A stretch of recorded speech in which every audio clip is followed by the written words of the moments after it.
Okay, I'm going to show you some bead embroidery techniques. What you're looking at right now are some bead embroidery projects. This right here is a cuff bracelet. You can see the embroidery work on it. This also is a cuff bracelet that has been embroidered. It's actually very multi-dimensional. I'm not going to get into the advanced techniques today, but I just want you to see some results that you can get with bead embroidery. And this was kind of a fun, funky project. These are puzzle pieces that have been bead embroidered around. So you can see the back side. That's the back side right there. I would not call myself a bead embroidery expert. These are just a few projects that I've done, and I'm going to show you the techniques that I use when I do bead embroidery. So first of all, you're going to want to start off with the pieces that you want to use for your embroidery. You don't have to have focal pieces. I typically will use some type of focal piece. This is a piece of turquoise. It actually is a bead that has a hole in it. I'm not sure if you're able to see that in there because of the darkness, but there is a hole. It's actually right there that goes all the way through the bead. You can use other types of beads. They don't have to be you know, oddly shaped. These are some beads that I've used in bead embroidery.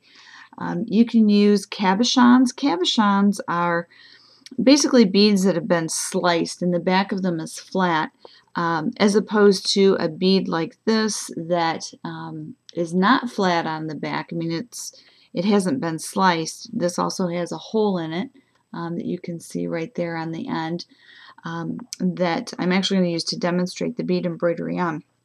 But when you're selecting your focal beads, it does need to be something that for embroidery that can be glued onto some type of backing.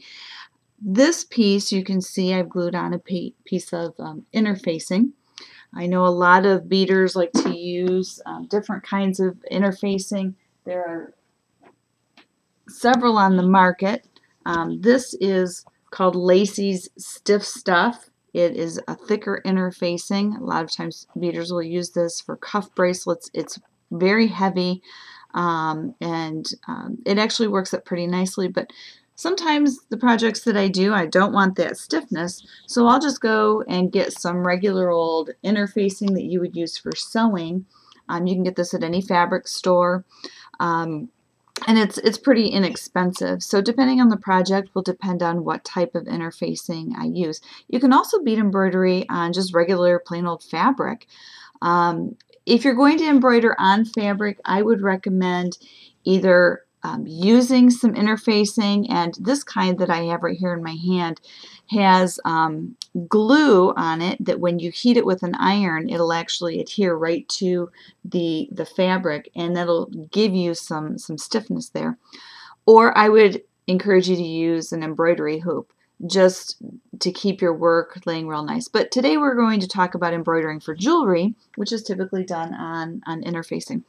So once you've selected your bead, there's really two trains of thought. There is using a pattern, which you can create your own pattern. You can draw a pattern. You can purchase patterns, or you can do more of a freestyle. I'm more of a freestyle girl. I don't follow patterns very well.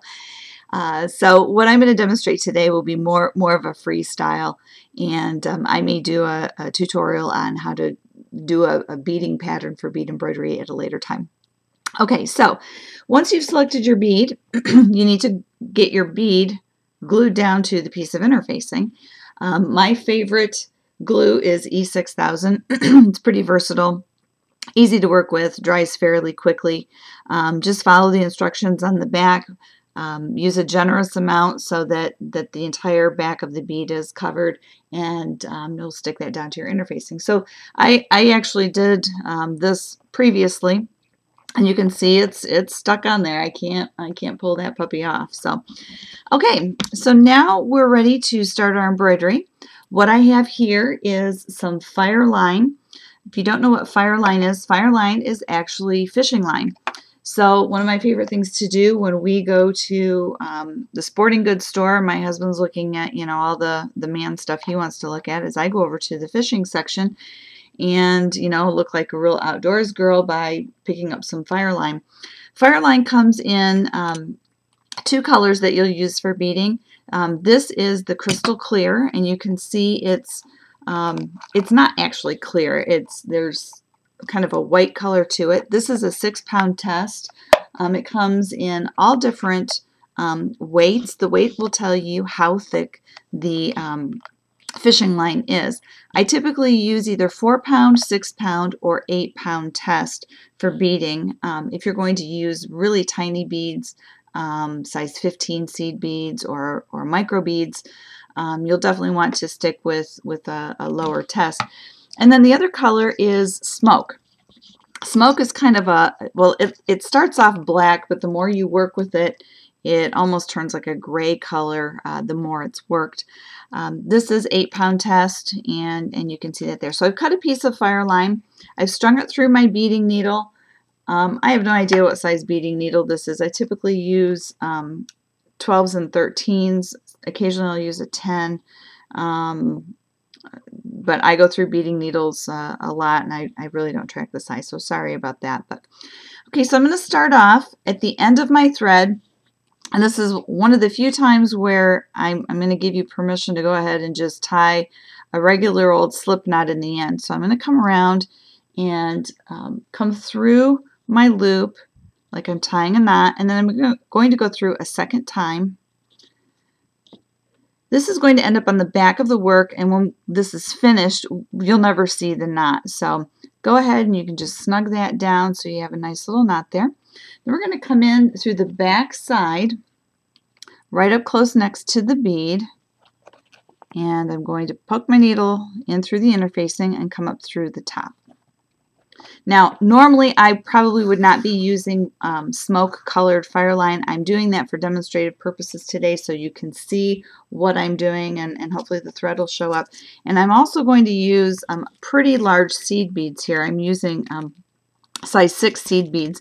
Normally I would not be using that size of seed bead, but again, I want you to be able to see what I'm doing. So I'm going to come in and pick up 4 of these seed beads with my needle.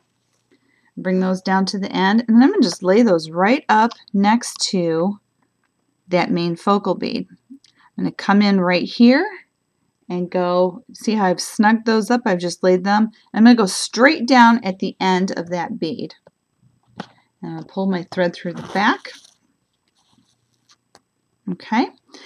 Now, what I'm going to do is I'm going to come up through the back side, and I want my needle positioned right in between, right in the middle between beads 1 and 2 and 3 and 4. Okay, so can you see where I've pulled that needle up from the back? I'm going to pull that straight up, and then I'm going to come in through beads number 3 and 4 and go straight out the end. And what that does is that, first of all, it secures your beads really nicely. See if I can get a better camera shot here. I'm not the best camera pro. But you can see that snugs the beads right up next to those.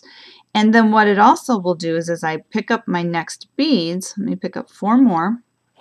And as I repeat this, it's going to snug those beads right up to the first 4 that I put on as I repeat that pattern. So I'm going to come in, go straight down,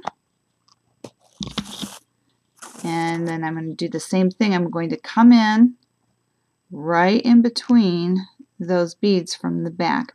This does take a little bit of practice. I've done a lot of bead embroidery, and you know you'll get in the groove to where it'll start to go pretty quickly as you get that flow. Okay, so there you can see. Boy, and I thought that was going to look ugly. I kind of like that. I like that color combo on there, even with the larger beads. Okay, then as you come in for your next row, you'll treat this row of beads just like you treated your focal bead. Now I want to show you, this is a project that is just about finished, but you can see I started with the first first row of beads in there were these little teeny tiny number 15 seed beads. And then I followed that with a row of number 11s.